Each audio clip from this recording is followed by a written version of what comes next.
Hello, I'm Hương Lan Vũ. I'm the online producer for the World Bank in Vietnam. A few days ago, we asked you to submit questions about urbanization, and we have received a lot of interesting questions from all over the world. With us today is Dean Cira, the World Bank's urban specialist. Thank you very much for joining us today, Dean. Thank you. The first question comes from China. Urbanization in developing countries tends to be simple replication of intensive constructions and change in land use. No long-term planning and building essential infrastructure. Do you have any ideas about making the right choices during very rapid urbanization? This is a very good question. One of the things that we've noticed and we recommend throughout the world is that during periods of rapid urbanization, although governments need to focus on many aspects of planning, two areas are most critical in our view. One is ensuring that there's mobility for labor force and for consumers, and also ensuring that land and housing markets remain affordable. So in that regard, we would advise that governments need to place most of its focus on providing the large-scale, metropolitan-wide infrastructure, while leaving most of the housing and tertiary level infrastructure provision to the private sector, because we don't know at what point in time where the most demand will be for housing and land services. So focusing on mobility, focusing on affordability of land and housing should be the key priorities for planners in rapid urbanizing cities. And a question from Vietnam, Lê Hùng Vọng. What are the major challenges and benefits caused by urbanizations to Vietnam, especially big cities like Hanoi and Ho Chi Minh City? Well, Vietnam, like most countries that experience urbanization, are also experiencing at the same time a strong economic growth. And then we see that here in Vietnam. So urbanization helps to push economic growth. That creates economic opportunity. It creates jobs for both skilled and unskilled workers. And we have also seen that the urbanization process has helped Vietnam to reduce its overall poverty rate remarkably over the last 15 years. But of course there are challenges that remain with urbanization, particularly in the large cities. This ranges from needing to revise the way planning is done so that it's more participatory and uses more modern planning principles, but also addressing issues that are emerging like congestion due to traffic and a lack of transit infrastructure, and other environmental sanitation such as drainage, wastewater, and water supply. Addressing these issues and ensuring affordability, because we're seeing housing becoming out of the reach of many citizens in Vietnam, will be another main challenge for Vietnam going forward.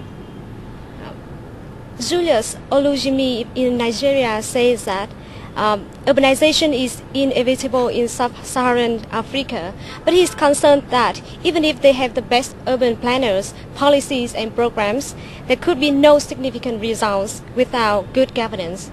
He asks, what is the way out of the mess created by bad governance?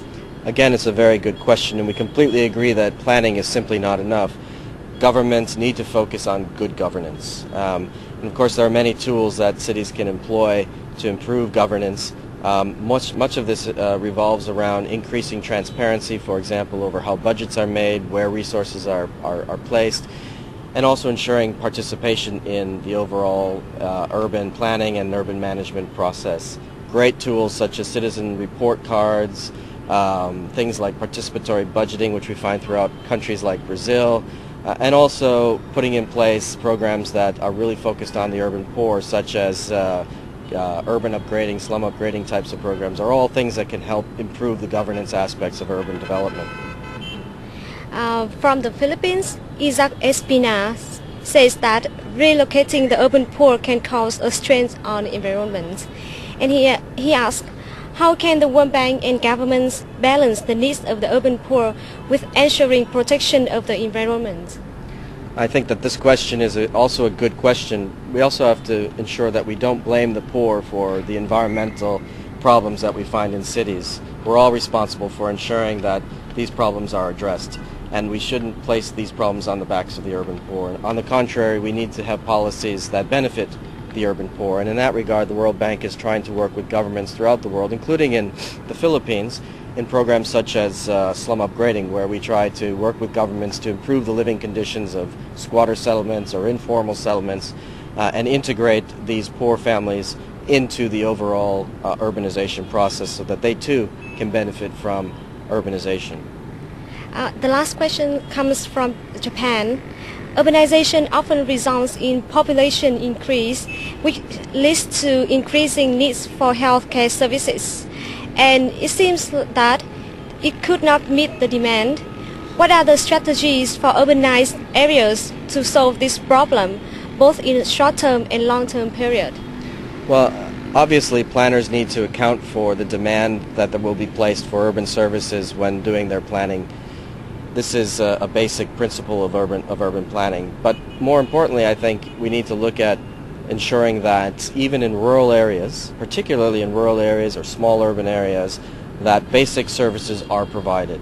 One of the reasons people sometimes leave rural areas for cities is in pursuit of basic services, health, education, water supply, etc. These services should be provided in rural areas so that people are not migrating for lack of services, but they're migrating to cities for economic opportunity.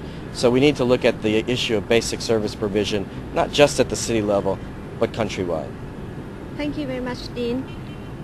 We still have a lot of interesting questions, and Dean will answer them in a blog post next week. Thank you very much for watching the World Bank Live chat.